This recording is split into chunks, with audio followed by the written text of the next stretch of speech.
Kalau macam Kristian, kalau orang susah ada ke dapat macam ni? Ada. Ada juga. Dan tak Oh. payah nak mohon-mohon all. Oh, Kristian tak payah mohon ya. Terus pergi minta aja. Oh.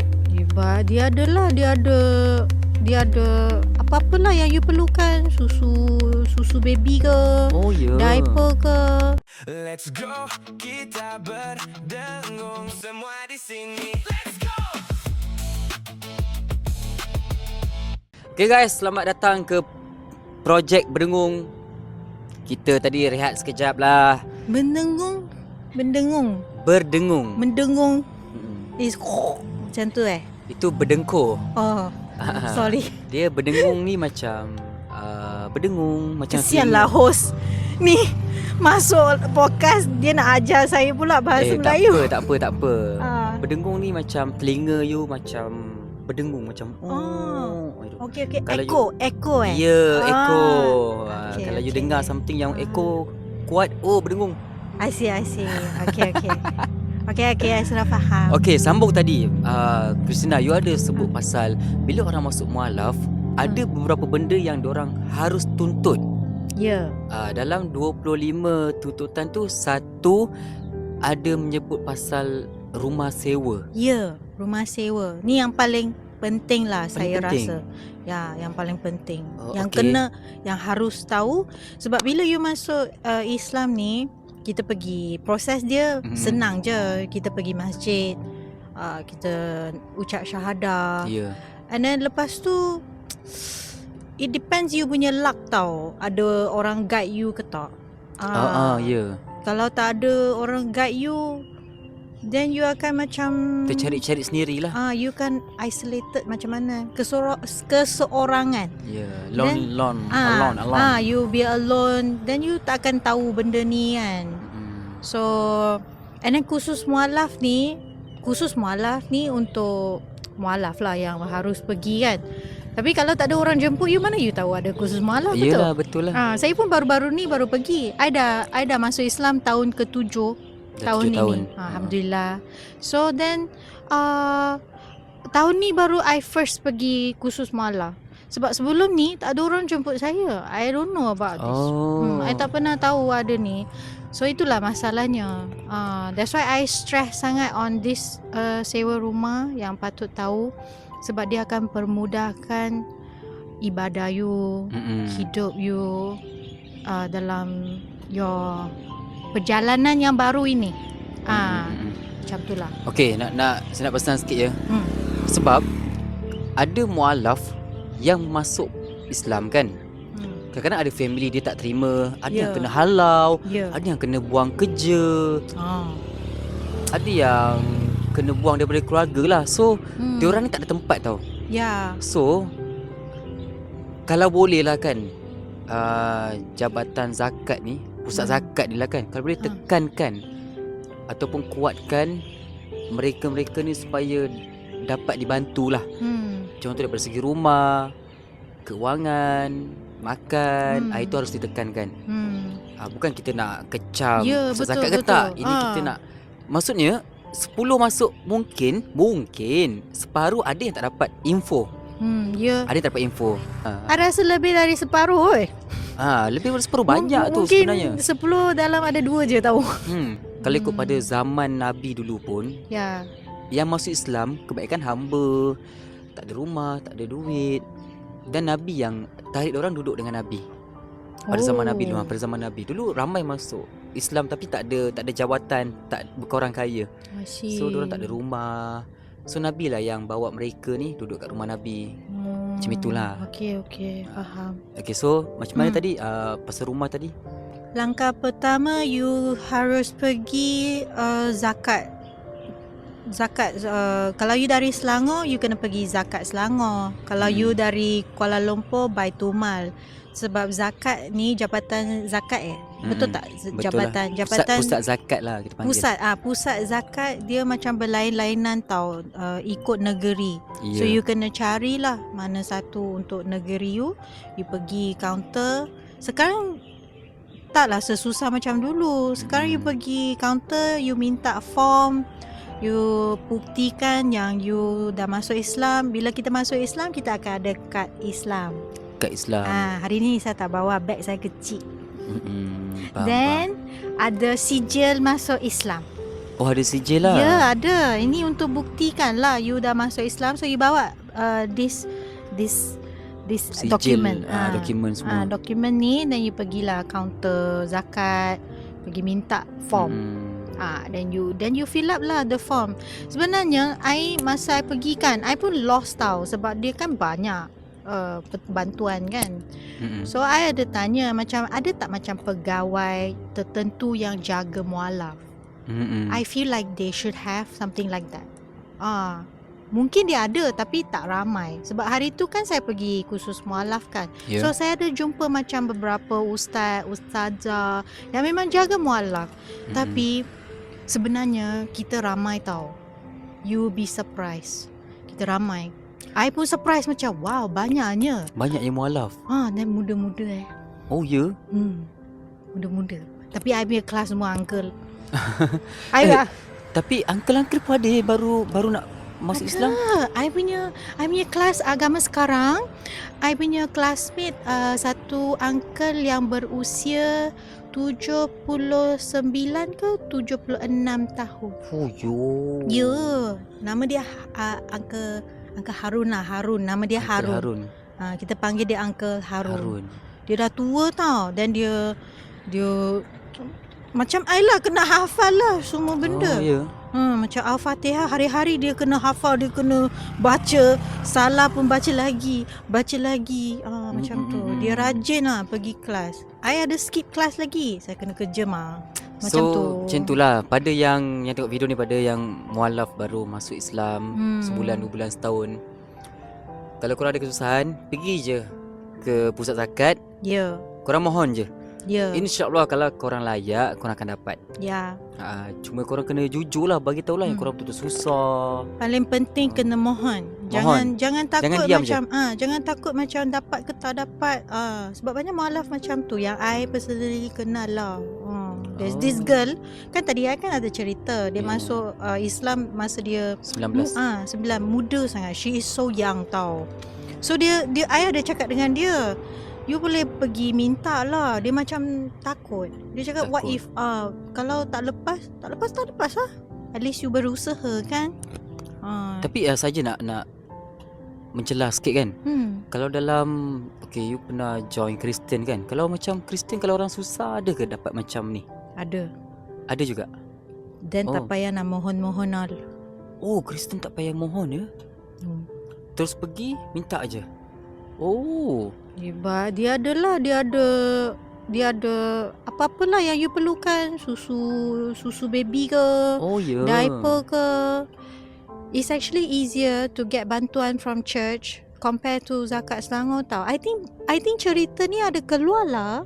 Oh ya. Cerita ni ada keluar baru-baru ni. Ada seorang mualaf ni, dia pergi entahlah masjid ke zakat ke, minta bantuan kan, tak dapat. Sebab dia banyak proses.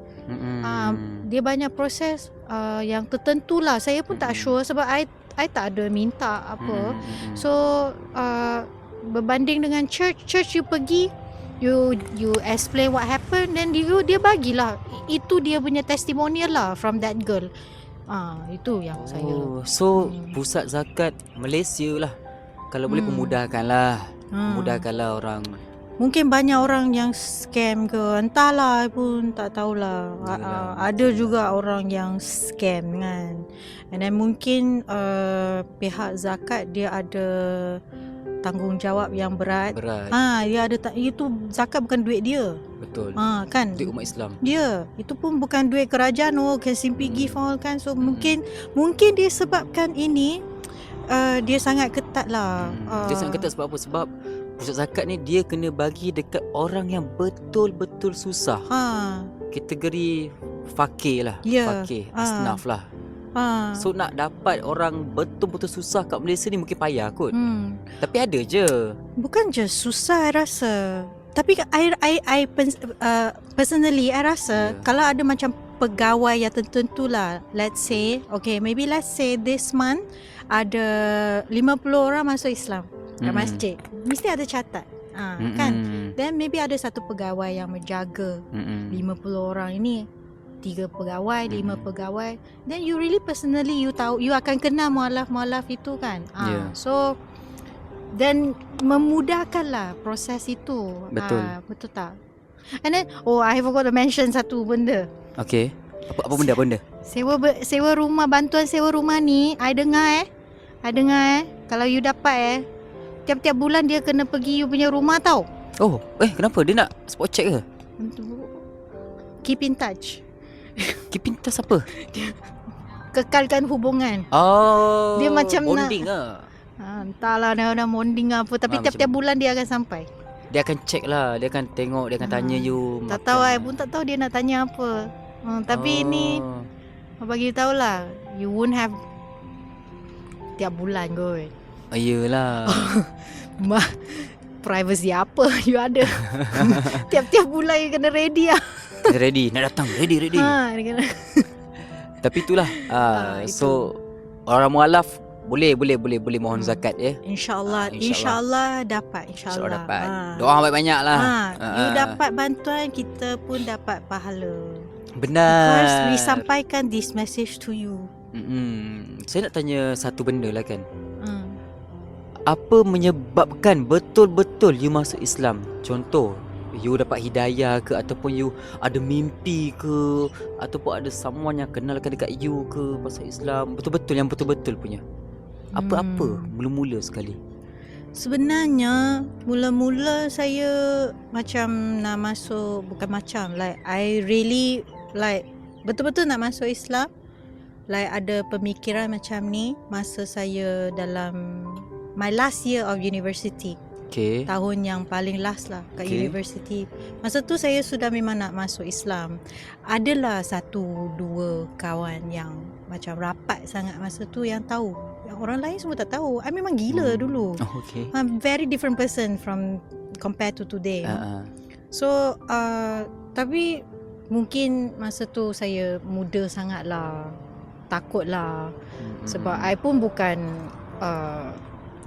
kalau masuk Islam sebab kahwin, I personally I rasa is better. I rasa lah. Ada orang yang cakap kalau you masuk Islam sendiri itu lebih baik kan. Betul. Tapi saya sendiri rasa kenapa Allah ada macam aturkan cerita-cerita macam ni kepada orang lain sebab nak pemudahkan.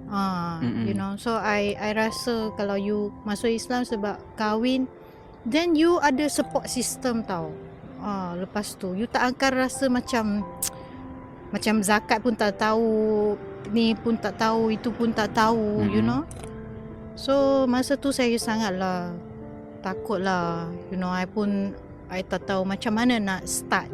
Keputusan yang masuk Islam adalah keputusan yang paling besar lah yang saya pernah buat selain daripada perkahwinan. Daripada perkahwinan kepada masuk Islam, keputusan masuk Islam lagi besar ya? Yes, of course. Masuk Islam is a way of life. Hidup you akan berubah. Yelah. Memang dari segi makan, hidup kita sembah Tuhan. And then lain lah cara you entertain, how to say entertain, berfikir, perbuatan hibur, cara kita berhibur. Cara kita berhibur pun lain. Yelah. Lain lah. Dah ada halal haram. Dah ada batas. Ada batas. Betul. Itulah yang I rasa yang lain sangat lah. So takut lah masa tu. So I pun macam I pun cuba lupakan perasaan ni yang nak masuk Islam. Okay. I cuba lupakan. I teruskan hidup saya. Saya dah habis sekolah, dah habis university. I jumpa my ex-husband, which was my ex-boyfriend masa tu. Okay. Which was my ex-boyfriend masa tu. So I pun kahwin dengan dia. Kita ada anak. Okay. Macam normal people lah. Macam you pun kahwin. Macam normal people lah, you know. Tapi itulah Allah Maha Kuasa kan. Maha kuasa. Like dia perkahwinan tu pendek. Yelah, jodoh tak panjang. Tak panjang, lepas tu tak bahagia. You know, so itu Allah dah aturkan macam tu lah. So I pun tak ada tempat nak mengadu kan. Sebab lepas saya kahwin, I pindah, I move to Kuching. I pindah Kuching. My ex-husband is orang Kuching. Oh ya. So I tinggal Chinese sana. juga. Chinese Iban. Chinese Iban. Ya. Oh. So I kena pindah sana kan dengan anak sekali semua. Tak ada siapa-siapa lah kat sana. I lepaskan semua kat sini.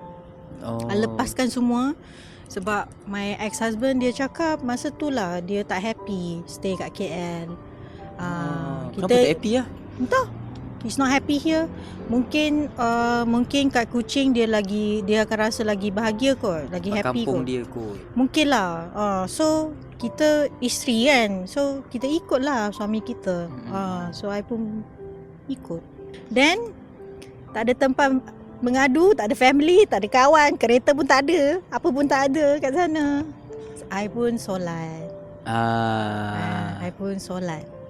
And then sebelum ni kan, I pernah belajar tau surah Al-Fatihah sebelum convert.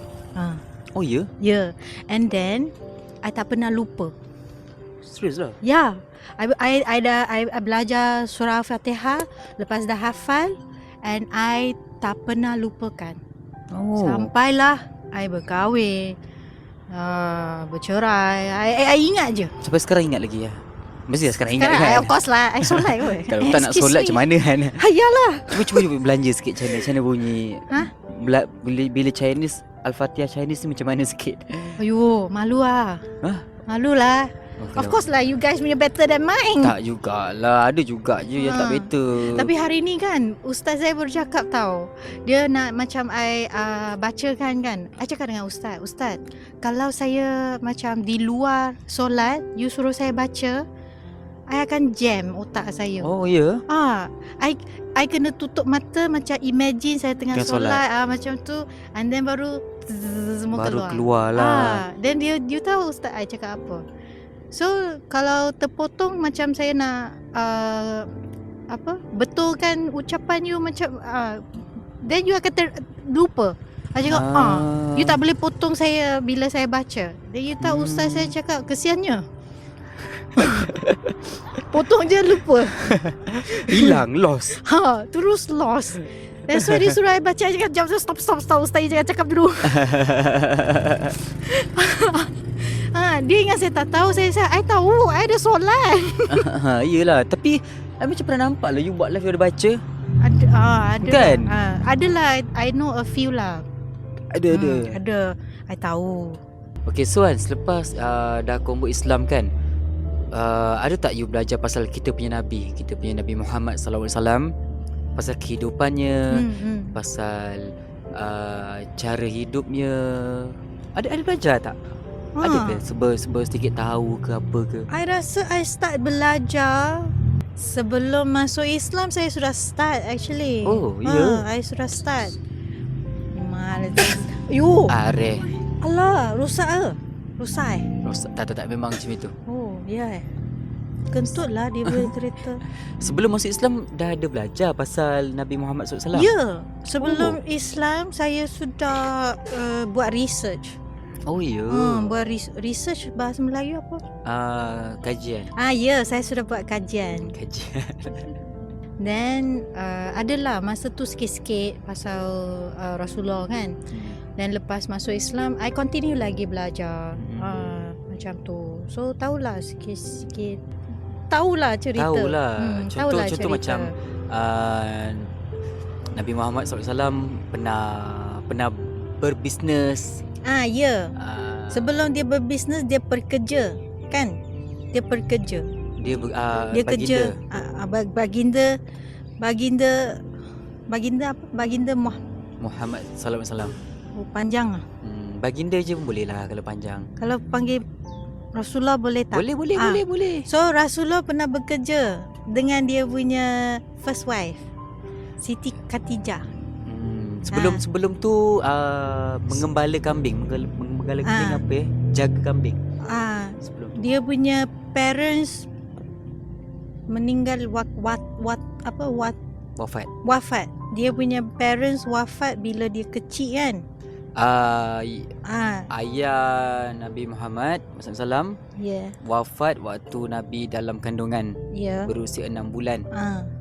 Selepas lahir umur 6 tahun, ibunya pula wafat. Ya. Dan dia pergi tinggal sekali dengan dia punya uncle.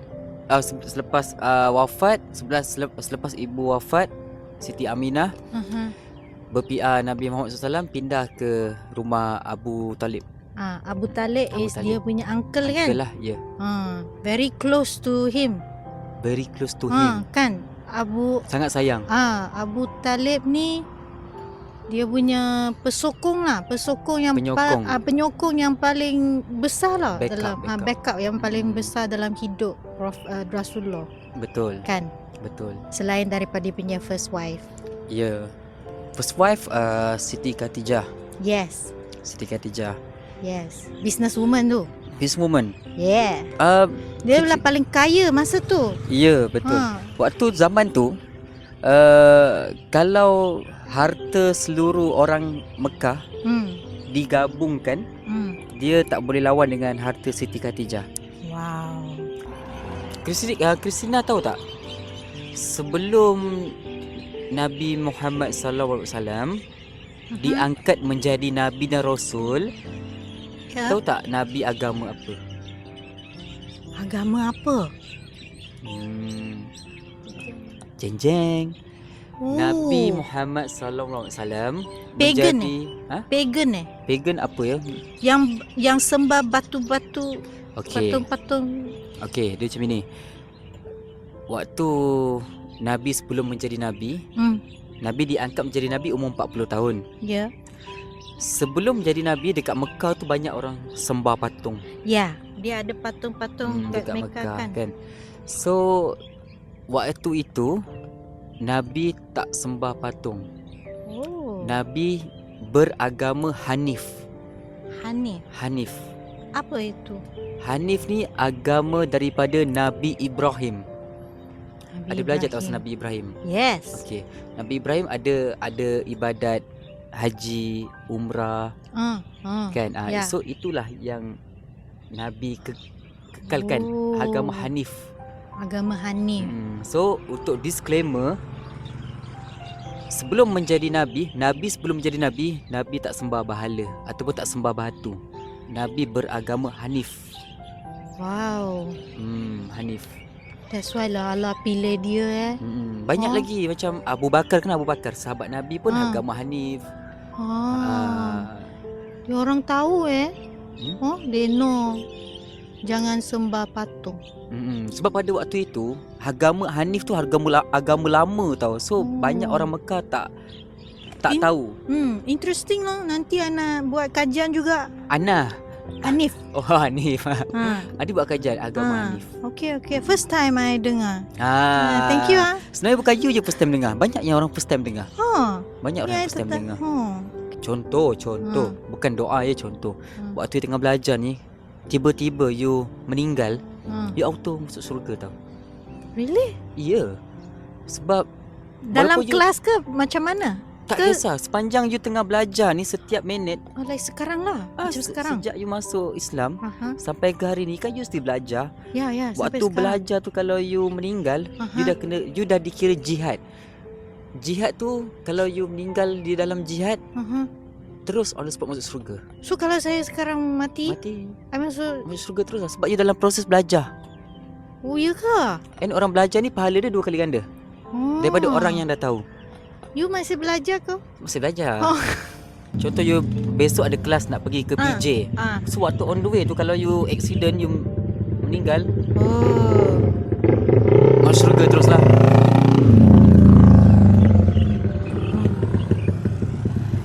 So faham tak? Faham. Macam tu lah. Tak apalah, besok tahu tak sebab apa motor dia kuat? Rosak. Bukan. Sebab dia punya badan besar sangat, motor tu berat. Ya. Bunyi. Hari-hari lah macam tu. Dari Isnin sampai Sabtu saya ada chance pergi Sugar. Yelah.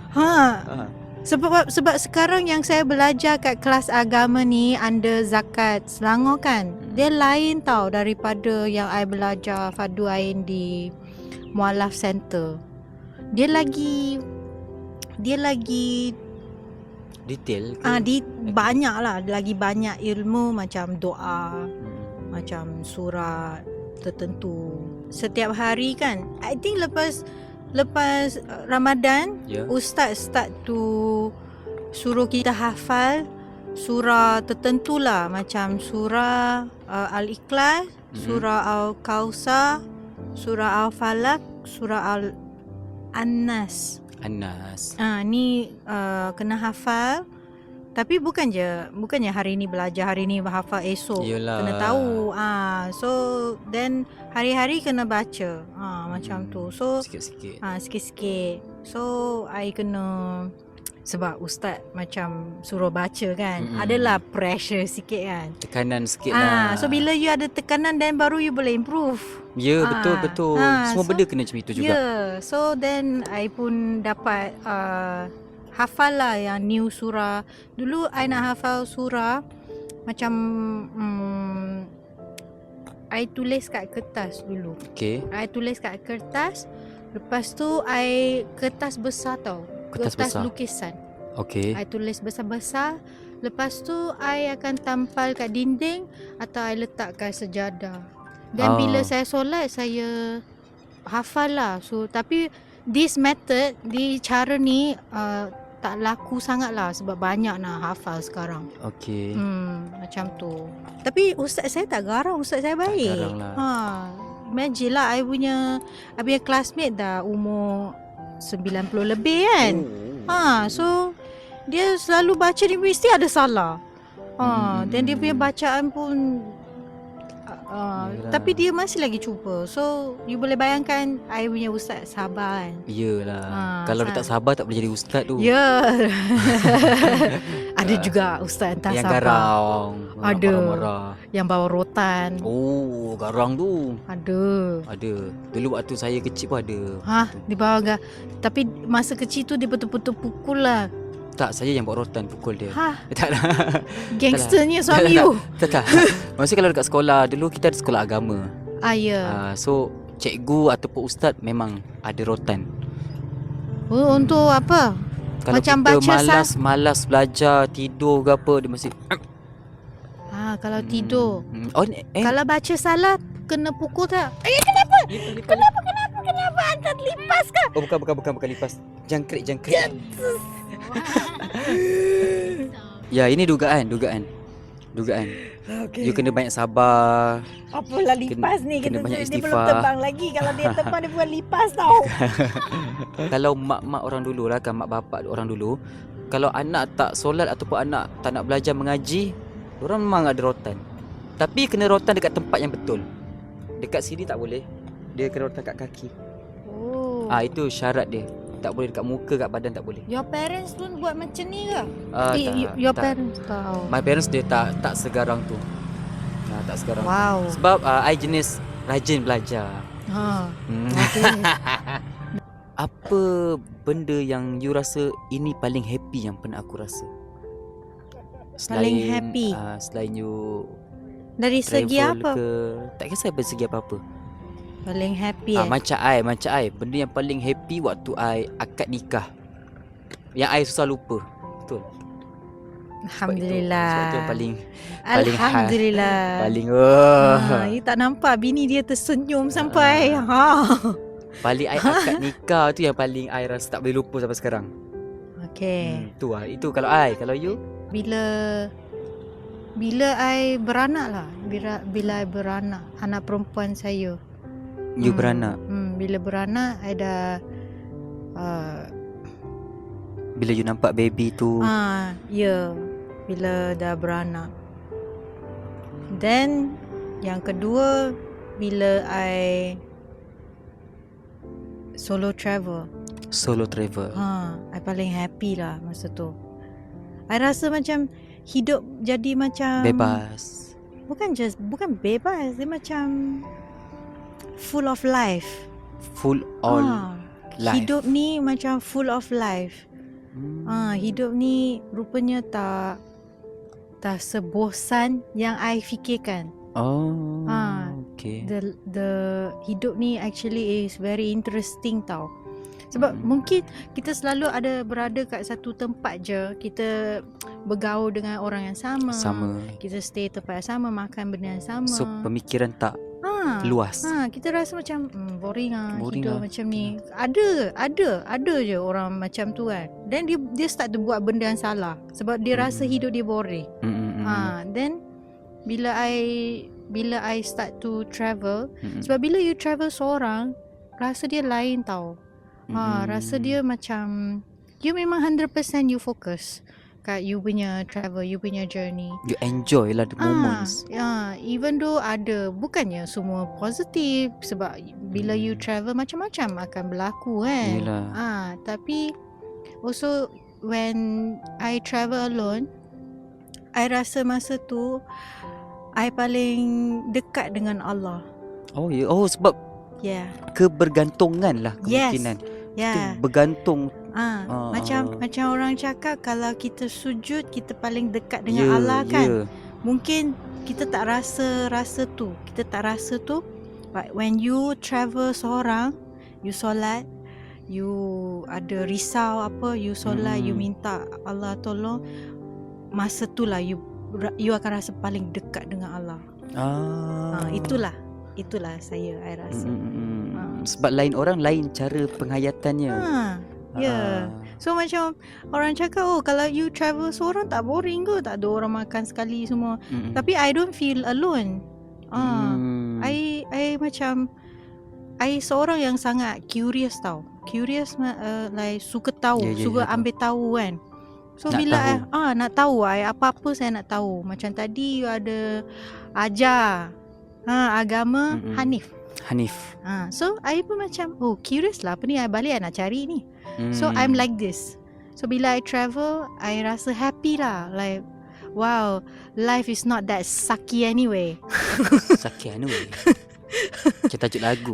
Life actually can be very interesting kalau kita berusaha lah cari kebahagiaan. Yang paling sedih, apa yang you rasa yang sedihnya lah? Tak kisahlah kisah ke, pengalaman ke, kehilangan ke, rasa ke, apa yang paling sedih? I rasa yang paling pahit kot kehilangan orang. Oh ya? Kehilangan orang yang kita hargai lah, kita sayang kan. Itulah I rasa paling pahit. Sebab I macam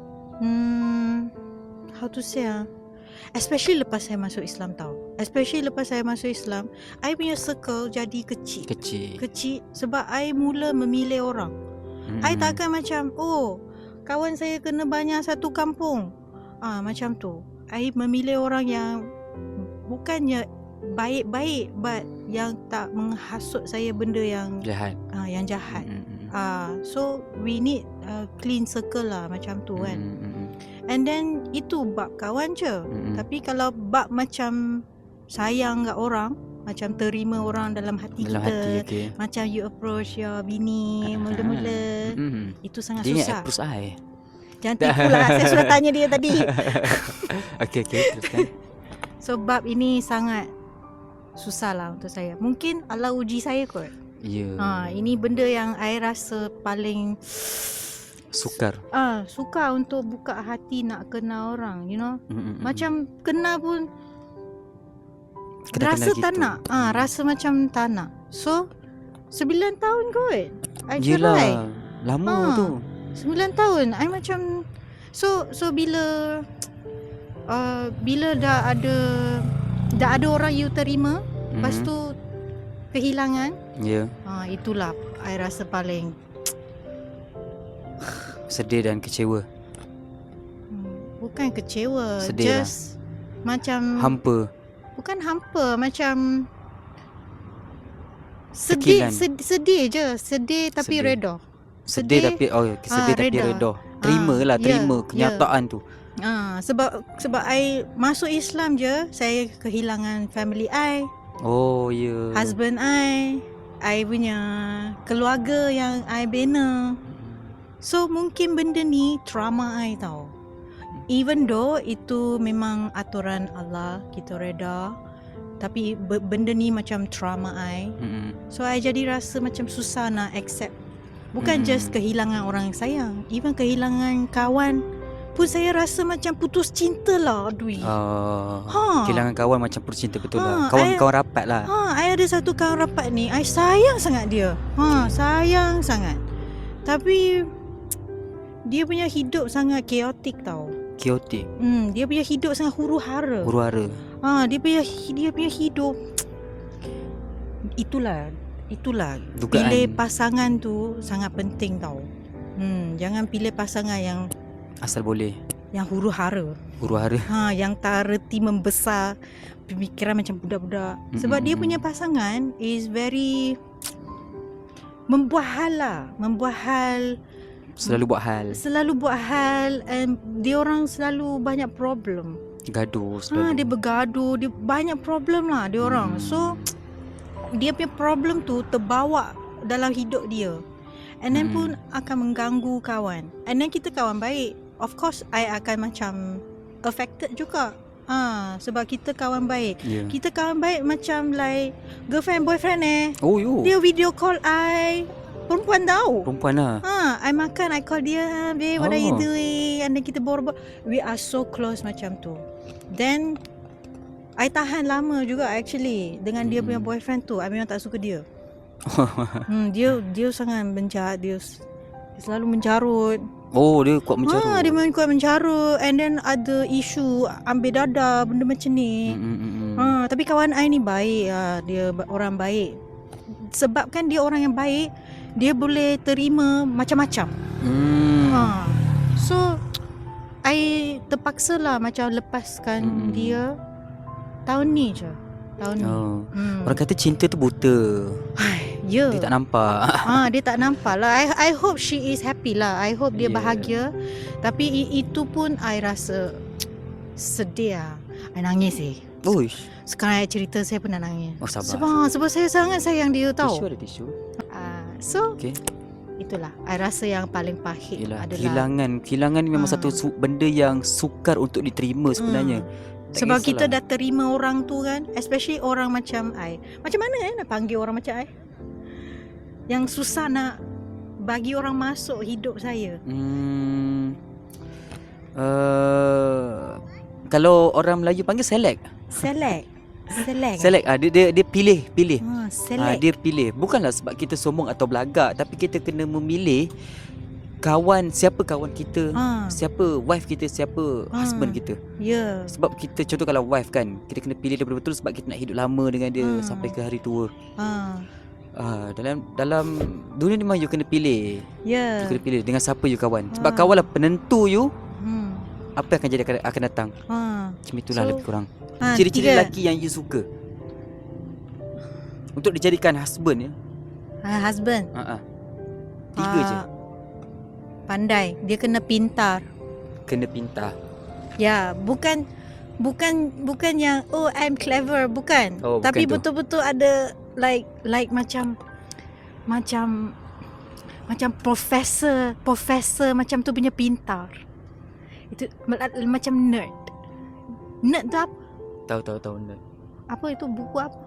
Nerd kalau dekat tempat I biasa budak-budak nerd. Bukan nerd. Macam budak-budak nerd. Lurus. Budak-budak nerd tapi jangan lurus. Sebab dunia ini tak semudahnya. Jangan lurus. Okay, so habislah macam mana anda jaga I. Profesor macam profesor.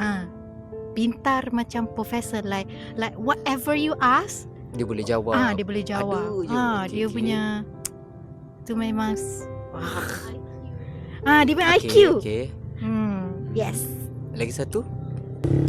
Lagi satu dia kena ini sangat penting.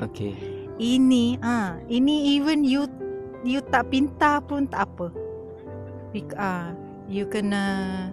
Dia kena sangat penyabar dan gentleman. Penyabar dan gentleman.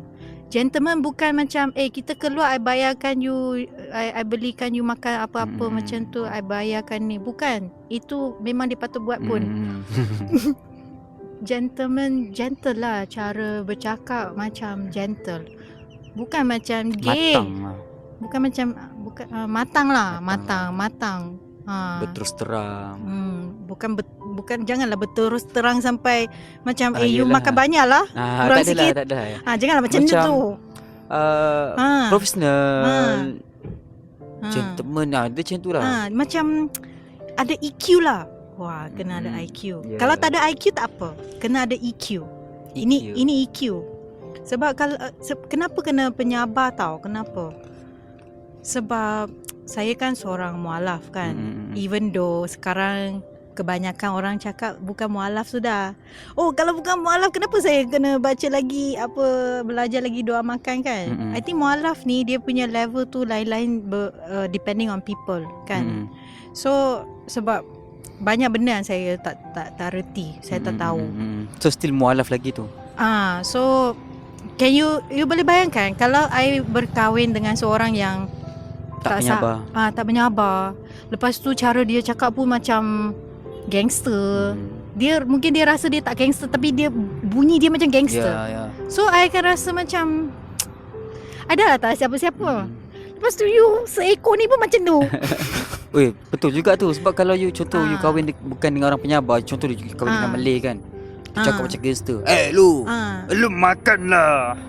Tak nak makan kau potong sama lu. Tak penyabar. I bagi satu example ada sekali ada orang tanya I tau, dia suruh saya baca surah Al-Fatihah. Surah Al-Fatihah I memang reti sebab kita kan solat kan 5 kali 6 kali sehari. 5 kali I 6. 6. I suka solat tahajud. Baik. So dia suruh saya baca. Dia nak tolong, dia nak macam betulkan bacaan saya. Sebab ada certain word I macam tak baca jelas lah. So dia kasar lah. Dia marah. Dia bukan marah, tapi cara dia bercakap macam tegur, kasar. Macam tu pergi mana? Tu di mana? Tu di mana? Dah pergi mana? So then I pun macam I kan belajar sendiri. Maybe something I belajar salah ke. Tak boleh, you dah macam 7 tahun. Tak boleh dah. So you dah 7 tahun, tak boleh macam tu. I nangis 3 hari lepas 3 hari you nangis? 3 hari I nangis. I sedih sangat. I rasa diri saya ni macam teruk tau. Yelah. Tapi niat dia baik. Dia nak bantu baik. Tapi cara dia cakap agak kasar. Dia kasar. Entahlah, mungkin orang tu memang macam tu kan. Ada orang macam itu, betul. Ada orang macam tu. Lepas tu dia tak rasa. Dia tak perasan dia macam tu. Okey, yang ketiga? Yang ketiga, provider mindset. Apa tu yes. Mindset yang bagi wang. Bagi wang. Okey, yang ada duit lah, yang boleh bagi nafkah, yang boleh bagi keperluan. Bukan berduit, tapi yang bertanggungjawab. Bertanggungjawab yang jagalah, yang jaga rumah, jaga bini. Provider mindset lah. Macam keluar pun janganlah 50-50. Itu bukan provider mindset lah. Apa benda 50-50 dalam Islam? Tak ada 50-50, okey? You tahu 50-50? Tahu lah, 50-50. I okay.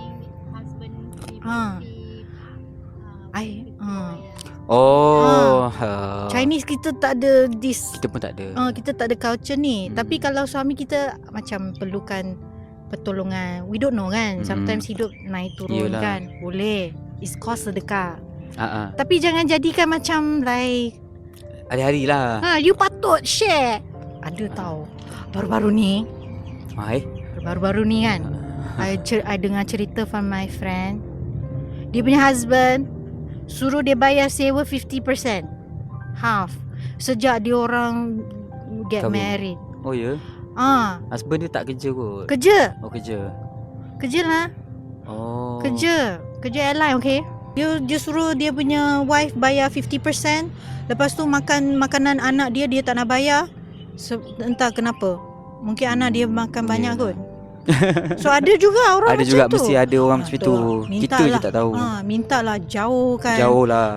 You tak perlu berduit atau sangat kaya, tapi you kena ada tanggungjawab. Bertanggungjawab. Yes. Betul.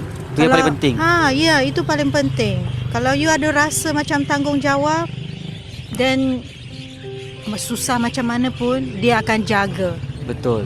Itulah ketiga. Yang ketiga tu yang penting ketiga bertanggungjawab dia. Bukanlah ciri-ciri ni aja. Semua lelaki kena bertanggungjawab sebenarnya. Ya. Tak kisah dah kahwin ke belum kahwin ke, still kena jaga tanggungjawab korang. Okey, macam mana ciri-ciri you? Saya? Tu kena kenal baru tahulah. Aduh. DM Sebelum DM sila hantar CV, resume kepada saya punya email. Saya semak dulu. Kalau pas baru saya tengok email DM. Yang penting tiga tip, ketiga tu kena ada. Macam profesor. Lepas tu apa dia kedua ni? EQ tinggi. EQ tinggi. Ketiga ni kena bertanggungjawab. Bertanggungjawab lah. Pertama is high IQ. Kedua is penyabar and gentleman. Ketiga is provider mindset. Ya. Gitulah.